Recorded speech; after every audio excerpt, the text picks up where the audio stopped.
ఉంటున్నాడు.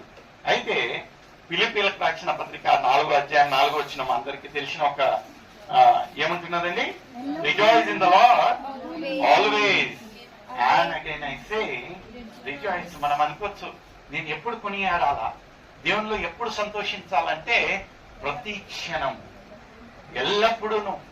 మరియు చెప్తా ఉన్నాను, మరలా చెప్తా ఉన్నాను, నిజంగా ప్రియమైన సోదర, ఏదో గొప్ప కార్యమైంది మన ఒక హృదయాల్లో, ఏదో గొప్ప కార్యమైంది మన ఒక జీవితాలలో, అప్పుడు మాత్రమే మనము కొనాడాలా, దేవుని స్తుతి కూడికెళ్ళి పెట్టాలా, దేవుని ఆలోచన చేయాలా, దేవుని దగ్గరకు రాయాలని ఎక్కడ కానీ ఇలాంటి ఒక కండిషన్స్ అనేది లేదు. ఏమైనా ఉన్నాయండి కండిషన్స్?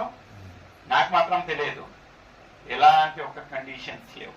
అందుకని ఇక్కడ లేఖనాలలో ఏమంటా ఉంటుందంటే rejoice in the Lord always, rejoice in the Lord always and again I say rejoice. Are we rejoicing?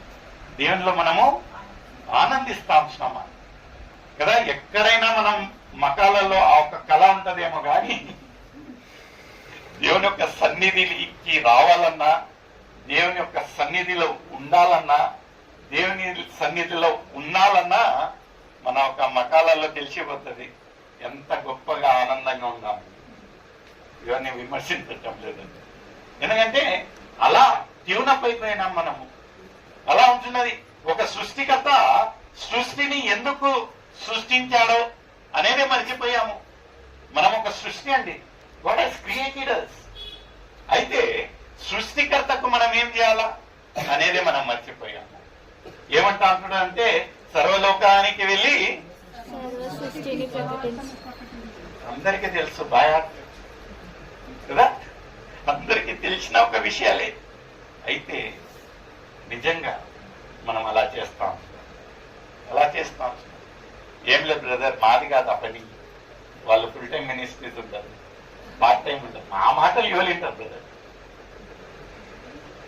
సర్వలోకానికి అక్కడ ఏమన్నా స్పెసిఫిక్ గా కండిషన్ పెట్టారండి, ఇల్లు ఇల్లు ఇల్లు వాళ్ళు వాళ్ళు వాళ్ళని?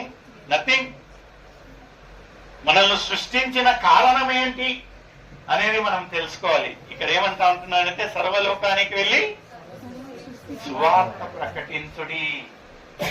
మనం ప్రకటిస్తా ఉంటున్నామా? ఇక్కడ ఇంకా యెరెమీయా 1వ అధ్యాయం 19వ వచనం ఏమంటున్నారు ఒకసారి చదివి సేకరించండి. Book of Jeremiah 1st chapter 19th verse.